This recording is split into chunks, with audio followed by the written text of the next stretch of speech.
Say that you will love me every night and day, and I promise you that I will do the same. I know that nobody will love you the same way.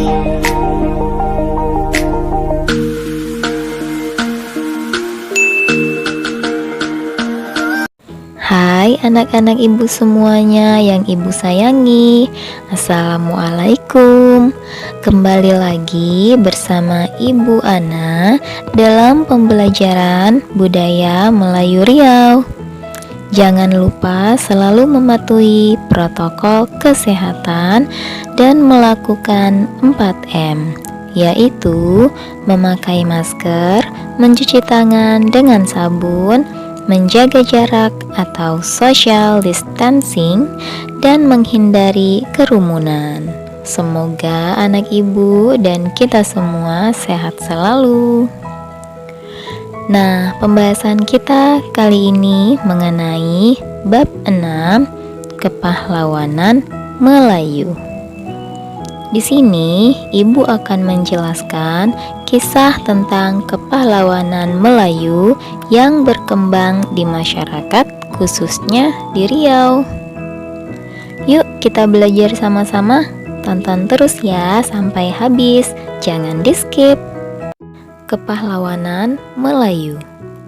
Kisah tentang pahlawan Melayu yang berkembang di masyarakat biasanya disampaikan melalui lisan dengan cara bercerita ataupun bersyair. Kisah kepahlawanan Melayu pada umumnya mengandung nasihat, tunjuk ajar, dan pandangan hidup sang tokoh. Ada kalanya sang tokoh yang diceritakan hanyalah karangan atau dongeng belaka.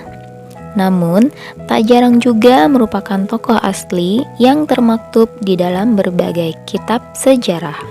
Nah, anak-anak ibu, pahlawan Melayu yang kita bahas kali ini adalah Laksamana Hang Tuah.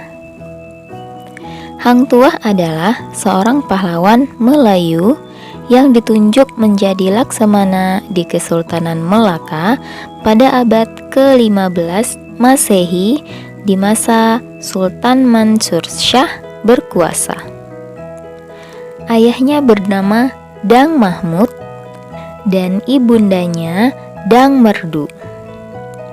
Mereka diyakini berasal dari Bintan, Provinsi Kepulauan Riau sekarang, yang kemudian pindah dan menetap di Melaka hingga akhir hayatnya.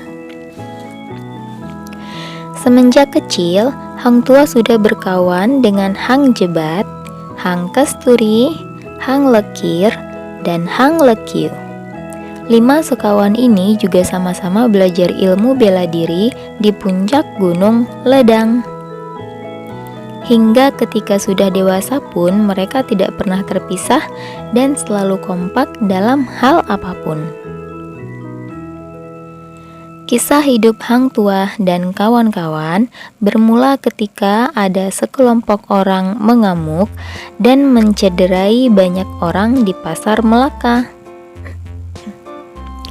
Namun dengan mudahnya Hang Tuah bersama kawan-kawannya mengalahkan orang-orang yang mengamuk itu. Datuk Bendahara Melaka yang kebetulan juga ada di pasar dan hampir menjadi korban amukan melihat kehebatan Hang Tuah dan kawan-kawannya. Kemudian Datuk Bendahara membawa serta Hang Tuah dan kawan-kawannya ke istana Melaka. Tidak perlu waktu lama bagi Hang Tuah untuk meraih kedudukan dan jabatan yang lebih tinggi, karena setiap tugas yang diberikan kepadanya selalu berhasil dilaksanakan dengan gemilang. Dan Sultan Mansur Shah pun selalu memuji kerja Hang Tuah. Hingga kini, kehebatan Hang Tuah tertanam di hati rakyat. Nama Hang Tuah diabadikan menjadi nama jalan, nama gedung, stadion olahraga, hingga nama sekolah tinggi ilmu kelautan. Sebelum menjadi laksamana, hang tua disebutkan sebagai nelayan miskin. Ada pula yang menyebutkan sebagai penebang kayu, buruh kasar, dan pencari kayu api. Rumah hang tua terletak di Kampung Sungai Duyung, Banda Raya, Melaka.